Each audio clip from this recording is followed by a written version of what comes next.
subscribe to my channel, hit the bell icon and never miss an update. Welcome to my YouTube channel education by Alok Kumar Yadav. आज के हम इस online video में active and passive voice के past continuous tense के बारे में बताएंगे। तो यह टॉपिक समझने के लिए हमारा वीडियो अंत तक जरूर देखें और लाइक करें और शेयर करें अपने दोस्तों के साथ। तो चलिए स्टार्ट करते हैं पास्ट कॉन्टिन्यूअस टेंस। और ऐसे वाक्यों के अंत में रहा था, रही थी, रहे थे आदि वाक्य आते हैं, जिससे पहचानने में आसानी होती है कि यह वाक्य पास्ट कॉन्टिन्यूअस टेंस का है। एक्टिव वॉइस बनाने के लिए सब्जेक्ट और वाज वर्ब का प्रयोग करते हैं, और ऑब्जेक्ट बनाने पैसिव बनाने के लिए ऑब्जेक्ट का पहले प्रयोग करते हैं और was upon verb plus being verb के थर्ड फॉर्म का प्रयोग करते हैं। यहाँ पे एक्टिव वॉइस में और पैसिव वॉइस में हेल्पिंग वर्ब सेम रहेगी, बट पैसिव वॉइस में बीइंग कर देना है, बीइंग प्लस वर्ब की थर्ड फॉर्म, इसके बाद में बाई और सब्जेक्ट। तो चलिए इसके एग्जांपल में आते हैं। जैसे रेखा पत्र पढ़ रही थी। तो सबसे पहले इसका हम एक्टिव वॉइस बनाएंगे। सब्जेक्ट रेखा, तो यहाँ सबसे पहले हम रेखा लिखेंगे, रेखा। इसके पास वाज अपॉन वर्ब में से कोई एक सब्जेक्ट को देखकर लगाना। सब्जेक्ट एक क्वेश्चन है इसलिए वाज होगा, रेखा वाज। इसके बाद वर्ब की फर्स्ट फॉर्म, वर्ब इसमें क्या है, पढ़ना, रीड, रीड, और वर्ब में ING का प्रयोग करना है, तो रीडिंग, रीडिंग। एंड इसके बाद ऑब्जेक्ट, और ऑब्जेक्ट है पत्र, ए लेटर, ए लेटर। और इसके बाद पैसिव वॉइस। पैसिव वॉइस बनाने के लिए हम सबसे पहले ऑब्जेक्ट को लिखना पड़ेगा, object a letter, a letter. और उसके बाद वाज अपॉन वर्ब, तो यहाँ पे देखते हैं ए लेटर ही इसलिए वाज लगाते हैं, वाज। इसके बाद बीइंग लगाना है, बीइंग, बीइंग, और वर्ब की थर्ड फॉर्म रीड, यहाँ पे हो जाएगा रेड, READ। स्पेलिंग सेम रहती है, बस पढ़ने में थोड़ा अंतर कर देते हैं। एंड इसके बाद बाई और सब्जेक्ट, बाई और subject Rekha, Rekha. A letter was being read by Rekha. And after it, negative sentences. Negative sentence बनाने के लिए हेल्पिंग वर्ब के बाद नॉट का प्रयोग करते हैं, अर्थात यहाँ पे वाज और वर्ब के बाद नॉट का प्रयोग कर देंगे, और यहाँ पे भी वाज और वर्ब के बाद नॉट का प्रयोग करेंगे। जैसे मैं अपना पाठ याद नहीं कर रहा था, मैं अपना पाठ याद नहीं कर रहा था। तो यहाँ पे हम देखते हैं नहीं आया है, अर्थात ये नेगेटिव सेंटेंसेस है। तो नेगेटिव बनाने के लिए हमें हेल्पिंग वर्ब के बाद नॉट का यूज करना है। तो जैसे मैं, सब्जेक्ट आई, इसके बाद वाज, और तुरंत बाद नॉट का प्रयोग करना, अर्थात यहाँ पे हम नॉट का यूज कर सकते हैं, अर्थात हेल्पिंग वर्ब के बाद तुरंत बाद नॉट का प्रयोग कर सकते हैं, और यहाँ पे भी नॉट का यहाँ यूज कर सकते हैं। तो आप यहाँ पे रूलिंग लिख सकते हैं, subject was upon verb plus not plus की first form plus ING plus object. And passive voice में object plus was upon verb plus not plus being plus verb की थर्ड फॉर्म बाई और subject. तो यहाँ हम बनाएंगे I was not, I was not. इसके बाद वर्ब लर्न, लर्न में ING, तो लर्निंग। इसके बाद ऑब्जेक्ट है अपना पाठ, my lesson, my lesson. I was not learning my lesson.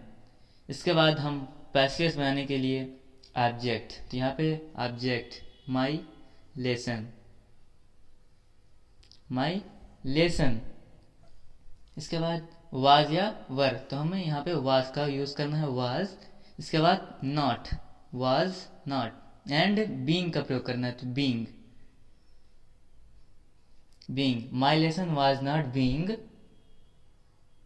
And verb की थर्ड फॉर्म, यहाँ पे लर्न है तो यहाँ पे लर्नड हो जाएगा, LERNT, learned by me. Subject लिखना है, सब्जेक्ट यहाँ पे आई है तो यहाँ पे हम मी प्रयोग करेंगे, इसका आई का ऑब्जेक्ट मी, तो हम यहाँ पे सब्जेक्ट के रूप में प्रयोग करेंगे। And after interrogative sentences, interrogative में क्या करते हैं कि हेल्पिंग वर्ब को पहले लिखते हैं, ये हेल्पिंग वर्ब को पहले लिखते हैं, और इसके बाद सब्जेक्ट, वर्ब की फर्स्ट फॉर्म प्लस ING और ऑब्जेक्ट। पैसिव वॉइस में क्या करते हैं कि हेल्पिंग वर्ब को पहले कर देते हैं, वाज अपॉन वर्ब को पहले कर दिया और ऑब्जेक्ट को बाद में, इसके बाद बीइंग, वर्ब की थर्ड फॉर्म बाई और सब्जेक्ट। जैसे नेक्स्ट एग्जांपल, क्या वह कल एक गीत गा रही थी, तो हमें इसका एक्टिव एंड पैसिव बनाना है।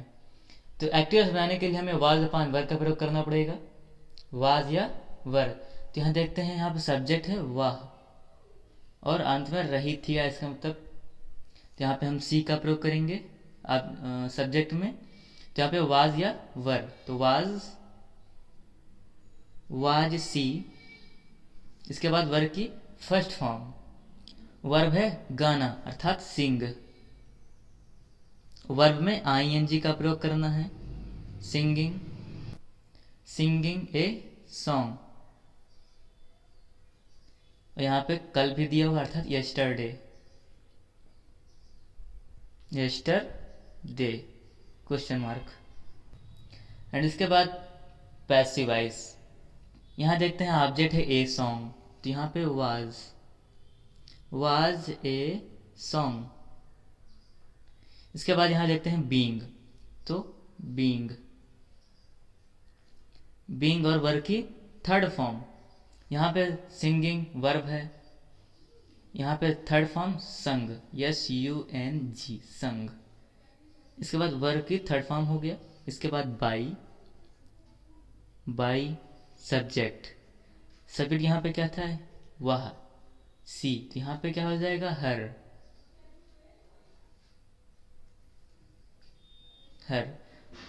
was a song being sung by her।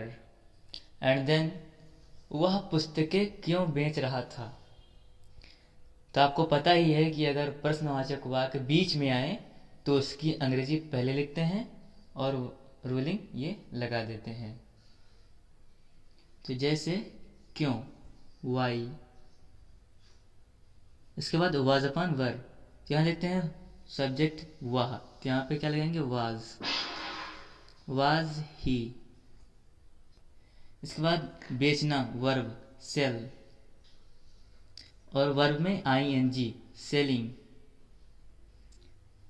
इसके बाद ऑब्जेक्ट, तो ऑब्जेक्ट यहाँ पे है पुस्तकें, the books. And passive voice में भी हम वही करेंगे, वाई को सबसे पहले लिखेंगे और रूलिंग लगाएंगे, वाज या वर। यहाँ देखते हैं द बुक्स, किताबें ज्यादा हैं, तो यहाँ पे हम क्या लगाएंगे, were the books, why were the books. इसके बाद बीइंग और वर की थर्ड फॉर्म, तो बीइंग और सेल का थर्ड फॉर्म सोल्ड। इसके बाद बाई और सब्जेक्ट, तो यहाँ पे सब्जेक्ट क्या है, ही, तो यहाँ पे क्या हो जाएगा, हिम, क्वेश्चन मार्क। तो ऐसे ही आप अफर्मेटिव, नेगेटिव और इंट्रोगेटिव के अदर एग्जाम्पल बना सकते हैं। सो आशा करता हूँ कि आपको ये वीडियो समझ आएगा। So thank you for watching.